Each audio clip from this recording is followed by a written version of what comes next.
Hello, this is Blue Star, Defender of Equestria. This is by day 2 of BronyCon 2019 video, which I've decided to strangely record on actually day 3, so yes, I'd actually attempted to record this video yesterday on day 2, but I wasn't very happy with that video because I was kind of rushed, because it's like I realized, oh my gosh, the Great Galloping Cow is up in an hour, and So yeah,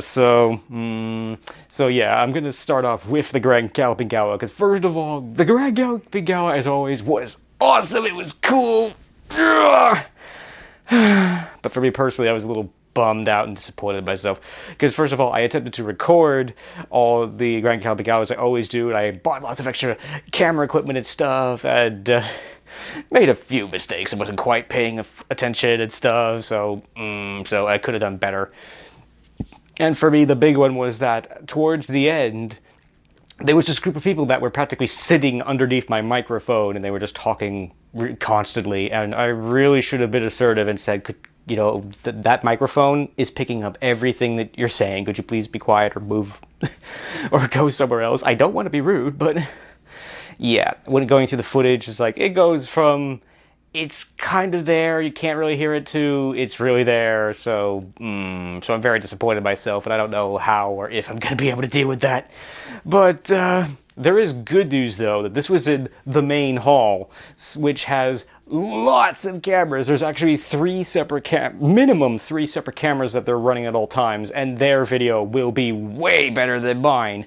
So the good news is, wait a few more months and there'll be an awesome video about it. It'll be perfect. I'm almost tempted to go and grab their audio and then combine it with my video so that I at least have a decent audio and all that, but oh well. It's like, I'm so sorry, Brodies, I let you down, forgive me. Oh well, it'll be fine. But anyway, the Grand Galloping Gala was awesome as usual, so yay! And as always, thank you to the cast and crew for working so hard on the Grand Galloping Gala. And so, actually, I should actually get this going. Yes, I can finally say that I finally made it to the main hall, because on the first day I did not make it to the main hall. Yeah, actually, I really don't have a lot of new footage to show, because I didn't really record a lot of new footage on the second day. But in a second, you should be seeing, one of the cool things about BronyCon is that, these things that just happen out of nowhere. Like with this, it's like, I think it's Looney Turtle, basically. Yeah, unfortunately, I was totally not prepared for that. Anyway, so I was basically singing a lot of the MLP songs with people who were just walking by. That was fun. So I spent some time recording that after probably the last panel of the morning. And so it's like, I can't hold this camera anymore. Because I found the best way to actually record this was to just simply just hold the camera and stuff. So it's like, I can't do it anymore. So anyway, yeah, so now we'll go back into chronological order, and we'll actually talk about the panels. It's like, finding the voice within. That was fun. I think all these panels were fun. They were all interesting. This was actually kind of interesting, because this was giving you practical advice about how to be a voice actor, like doing exercises, like, and stuff. And those panels are always fun with the voice actors, because they always just have so much fun with each other. So yeah, I like that. And creating Equestria afterwards was pretty cool. It's like, that was basically with the two creators of MLP, the very first person who created to begin with, all the way back in the 80s, and then of course Lauren Faust. I hope I said her name right. I think I did. I don't know. Whatever way. But yeah, so that was kind of cool. Again, I must admit, had some annoying technical issues. I think for a number of these panels, is that, some are beyond my control. Like one time, someone from the convention staff had their radio go off, and it was practically right next to it. But nothing I can do about that. But yeah, also it's like I think the creating Equestria panel, that was basically everybody was gonna be there, so it's like, no, it's like, so that was fun. I had to, because I was actually basically after the panel that I was already at, the last panel, so I was like, yeah, I had to take up my camera equipment and take it back out again and then put it back up again. But this time I decided to put it up in the corner, so at least I'm not taking up a seat. But fortunately, it did not fill to maximum capacity. It was close though. But yeah, so But yeah, both of those paddles were fun, and again, never, unfortunately, never technical issue because I was all the way in the back. It's like the wall that's in the back of the main hall is not actually a wall. And the Renegade stage is actually on the other side. So if there's somebody playing behind the Renegade stage, it goes right through that wall and you can hear it pretty good. And I was tempted to move my camera forward, but then I realized, you know what, they could probably hear that in the entire in the entire room. So, so yeah, so it's still both, but overall those paddles were fun. I like those. It's like the cosplay photo shoot mysteriously did not happen at all. I think it may be happening later today, but yeah, it's like there's actually a booth. I gotta call it a booth, but whatever. Something set up by some other people who are doing like some sort of like project involving cosplayers, and they took some pictures and stuff. And it's like, and I did get a nice picture of myself in my costume, so yay! Yeah, it's like, yeah, so like for most of this day, I was actually wearing my costume, primarily because of the cosplay photo shoot, but yeah. But as you can see today, I decided to be a little bit, travel a little lighter because it's like, I love my costume, it's great, but it's kind of bulky and annoying, and it's getting my backpack on and off is a little difficult. If I ever go to another one of these cons again, I really want to make more like a lighter weight, almost like police armor stuff with like a bulletproof vest and something like this big and stuff, or something like that. But anyway, but no, it was fun. It's like I got a lot of good comments about my costume, so yay! And thank you for that. I appreciate that. It made, you know, all that time I put into it worthwhile. So yo, so yeah, so I think I hung around the vendor hall for a while after that, because the good news is the second day is definitely a lot better. Actually, yes. Yes, I'm being confused because, you know, it was the second day, but today is actually the third. Because, yeah, by the time I got home from the Grand Gala, by the time I got back from the Grand Gala, I definitely didn't want to re-record this video. So, yeah, it's actually, okay, I'm being confused now. But anyway, yeah, the second day, lines, everything were much better. I think, you know, I think it was mostly because, yeah, you know, especially the vendor hall. The vendor hall, the first time it opens, you want to get there as soon as you can, because if there's something you want, you got to buy it immediately because it may not be there when you get back. Particularly when it comes to plushies, because obviously there's always so many that they have, you know. So if everybody wants that particular plushie, it's going to sell out immediately, and then sorry, they're done. I can't like order more, or I'll go to the truck and I'll go and pick and I'll get some more. It's like, no, I have to go back home and make some and spend like the next week and make a couple. But yeah, it's like Peruser of Pieces, the plushie maker who made this plushie, he sold out of all his plushies within the first day. That's incredible, and you know, congratulations, and yay! That's great, good for you. I like that. So yeah, so I think I just hung around the vendor hall for a while. Then the next panel, Canterlot Director. Which was, I think, a director from the actual from the show, you know, with Lauren Faust, and I think it was Adria Libman.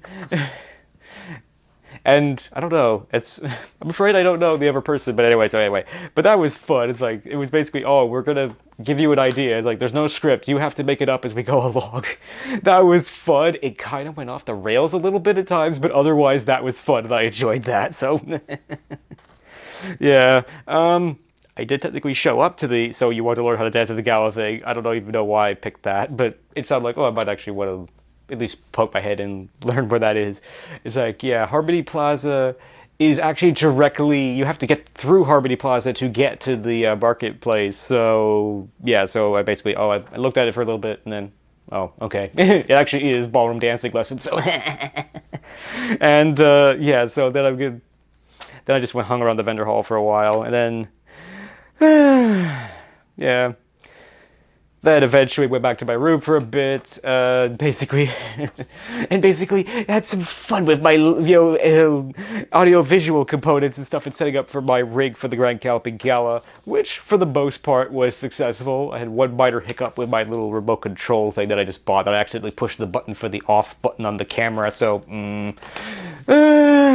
oh well, it's a good. I almost feel it was very ironic and appropriate that the weekend before that, what was it? Oh, Sunset Shimmer's Backstage Pass was released, which ultimately the moral of that is, you know, don't worry about being perfect and stuff. It's like, don't worry about the mistakes and stuff, because that certainly happened to me and the con in general. So, so it'll be fine. So yeah. So yeah, of course, the Grand Calvin Gala, my favorite event. It was really cool. I enjoyed that.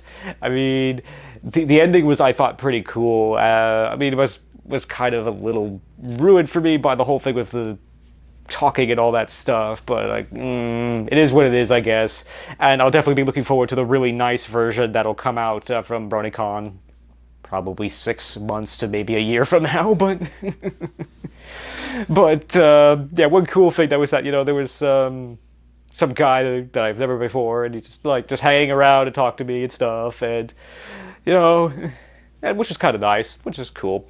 So yeah, it's like, yeah, this kind of brings me to a sub point that I know that I'm busy when I'm filming and stuff, but you can come and talk to me afterwards, particularly at the end, because I'll be spending the next couple minutes basically disassembling this rig and putting it back to and putting it in my backpack and stuff. So yeah, or if you really want to talk to me, you can like tap me on the shoulder, and then maybe I'll move a couple rows back, because yeah, this microphone on my camera, it definitely it is a shotgun mic, so it tries to pick up things directly in front of it, but it doesn't. It does pick up things around, so yeah, we just have to get a little bit away from it and it'll be fine.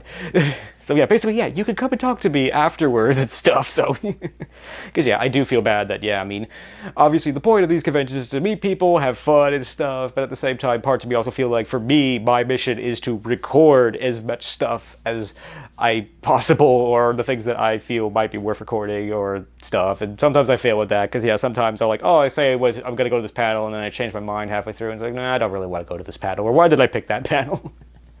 I must admit, because I was very rushed, and I wasn't really sure. It sounded vaguely interesting and stuff. I did never know. I mean, again, yeah, I do want to do my best to try to actually meet people and talk to people and stuff. Even if I could just go up to, people just like, hi, it was nice to meet you. But, yeah, so anyway, so okay, I'm rambling now. I'm rambling and I'm losing it. I think it's time to stop now. So, yeah, so overall, day 2 is definitely much better than day 1. Day 1 was the shock. It's like, it's basically, yeah, it's like, LineCon, LineCon 2 tonight at 8. The horror returns. I like that. LineCon 2, the horror returns tonight at 8.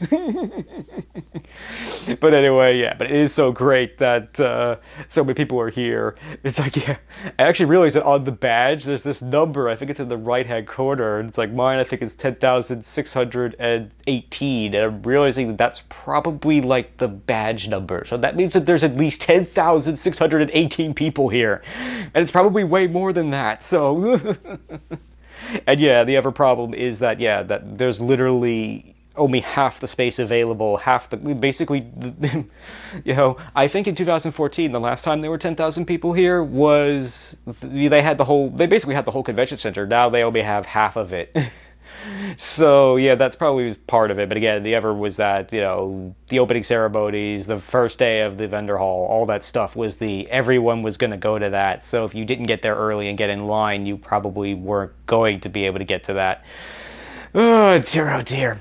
But the good news is, I think that that's all easing now, and that, obviously, yeah, there's a couple big panels where it's like, it's going to be, everyone wants to go to that. But if you're going to go to some of the more smaller ones, then you'll probably be okay. But still, overall, definitely, the second day was definitely way better than the first. And starting to get the hang of this and all that. So, roar!